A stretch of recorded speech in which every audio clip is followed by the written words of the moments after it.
Welcome back to the Seven Deadly Sins anime review, episode number 60.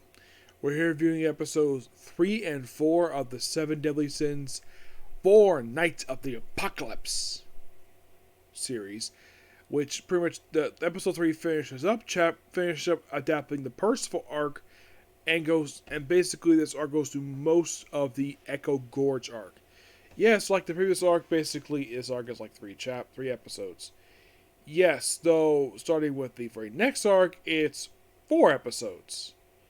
Yes, but I think like after the very next arc, they actually don't have a thing where they start adapting the very next arc in the same episode. Yes, basically, right after the third arc, they actually stop doing that. Yes, they do. Oh, and by the way, there's actually a total of 12 arcs the entire series. Yep. If you're going to ask me personally, what is the longest arc of the whole series?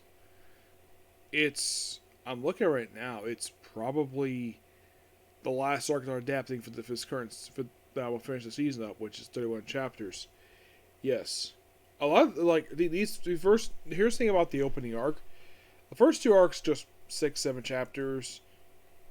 The third one is like 10. The fourth arc is like 8. The fifth arc is like 10. Sixth is 9.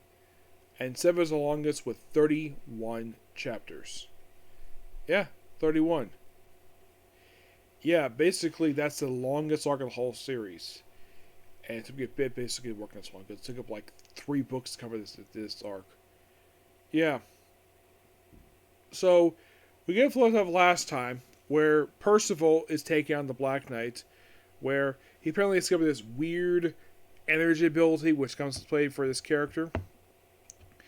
And, of course, also, Donnie.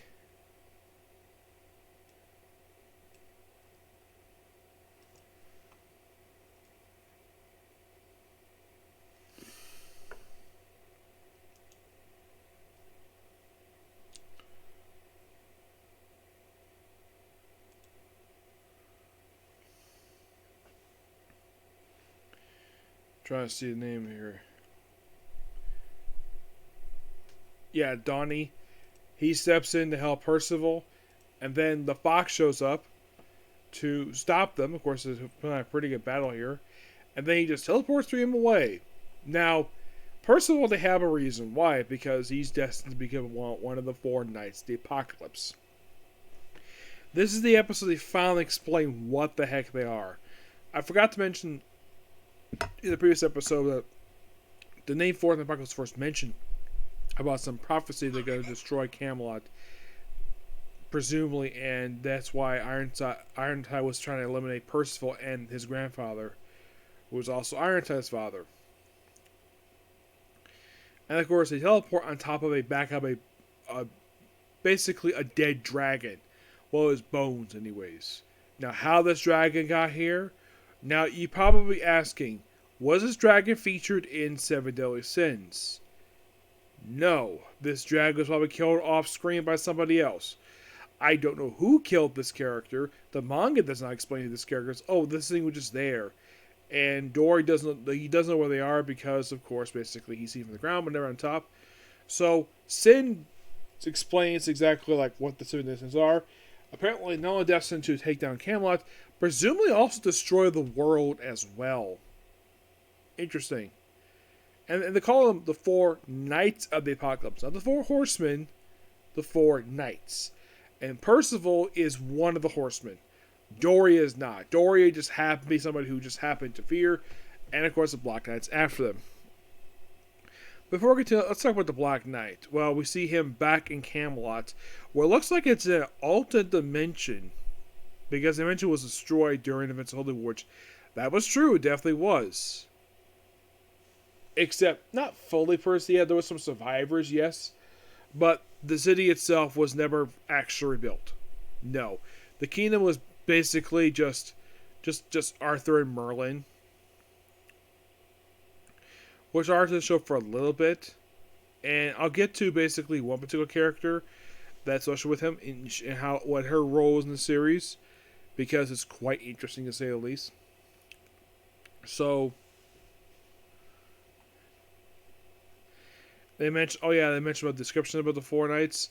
Like gave a good basically picture of them, and this guy Percival down to the T with the green hair and with the big poofy hair, and so Ironside, well, the Black Knight confirms Ironside he actually met his son and his potential and him as potential like ally. Not really, he just basically wants to train him. They break the stage and that's it. Meanwhile, though, basically Percival decides to of course they need to go to Kingdom Leonis. First time that's been mentioned in the series. Yeah, it takes 3 episodes in to mention basically the kingdom of the whole entire franchise where it's based in. Does the kingdom appear in this episode? No, it just gets a mention. And they mention also, according to Sin, it's 200 miles away. Percival's like, woohoo! And of course, Dory's like, really? Yeah, 200 miles is a long way. Percival's like very happy to go on an adventure. So play a little game, who can hunt the biggest thing and eat it. So he was going to take his bow and arrow, but Dory takes it because, well, he wanted to use it too. But Percival basically has no problem with him taking it because he sucks at bow and arrow. And then he just hops over a stone wall, ends up in the Echo Gorge, where we see 2 fairies. Meanwhile, though, Dory tries to kill some prey, fails, and tries and fires a second time at a deer, ends up hitting somebody, hears a scream, and it's a giant nun. Which, yes, it said this in the manga too. And apparently she didn't think probably just started with like, oh, someone hit her. I guess the arrow was like a pinch to her, so they don't see her pull out. It's not there. I'm sure she probably pull it off screen. So yeah, this is kid with a helmet who basically came to the Gorge. And then ends up with a debuting character. There's actually technically one brand new character who debuts in these 2 episodes. Yes, a man by the name of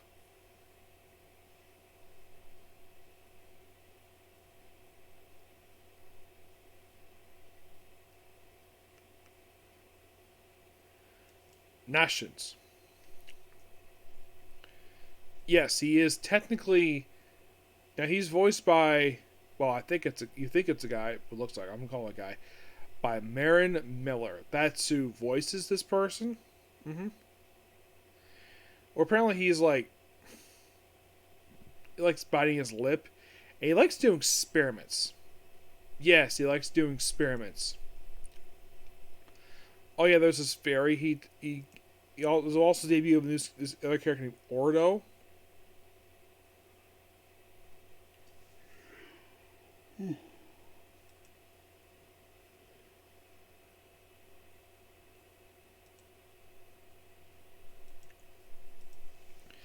Oh yeah, and here's the thing.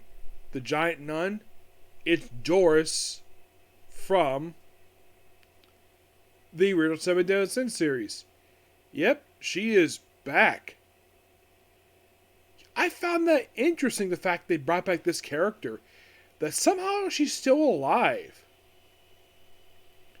Also, because anybody saw her in the original series, and they kept this here, she's a bit chunky at first, and I guess working with the herbalist, she's slimmed down.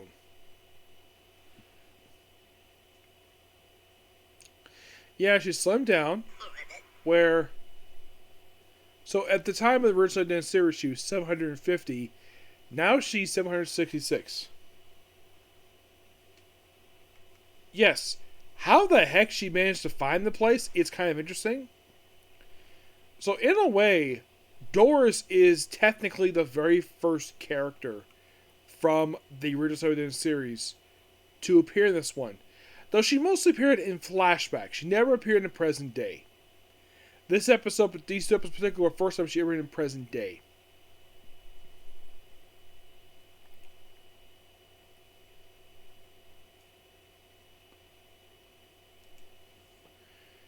Yeah, and also, we also introduced this guy Ordo, who is Nash's adoptive grandfather. Yeah, Basically, Noxious was randomly found when he was looking through the whole thing in the flashback. He just found him and just adopted him and raised him there. So then, of course, we have him basically. Well, how he's introduced is quite interesting. He's torturing a fairy because he wants to sell some potion. So Percival frees him, and then eventually he's knocked out by Noxious. And then apparently off screen he proceeds to strip him down to his boxers. They say he's naked, even the manga was like this too. We're like, oh, your cape and your helmet, they're magical items. Which is the first person who ever knew that, because he thought they were just objects that his grandfather just happened to have. As for the clothes, they were basically falling apart anyway, so he threw them away. So basically, a lot of these at that point, he's basically in boxers until he gets a brand new set of clothes. So then, of course, it's revealed he actually wants to save the Gorge because somebody's causing decay, and he needs to restore. And then we have what actions cause it, basically Ordo turned into a monster. Which, that is interesting. Yes. As for why this fairy wanted to do this, why he turned the monster, don't know yet. But, really interesting 2 episodes, and next episode will wrap up this arc and start the very next series, which is not 3 episodes. It's I think up roughly 4. More like 3.5, because seems like both this arc and the previous arc, it seems like it takes up like, if you think about it, roughly like 3.5. Like the first arc is like 2.5 episodes, while in the case of the second arc, it's roughly about 3.5, slightly longer, because it's like 1 chapter longer than the previous arc. But we'll find out more. We also debuted a new spell called Magic Venom, which that's what he uses to basically cure this stuff. Mm-hmm.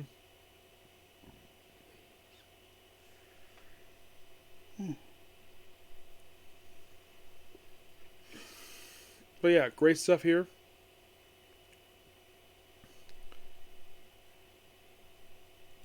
So yeah, that's particularly a particular view. Please be sure to like, comment, subscribe, turn notifications, and do not this like button.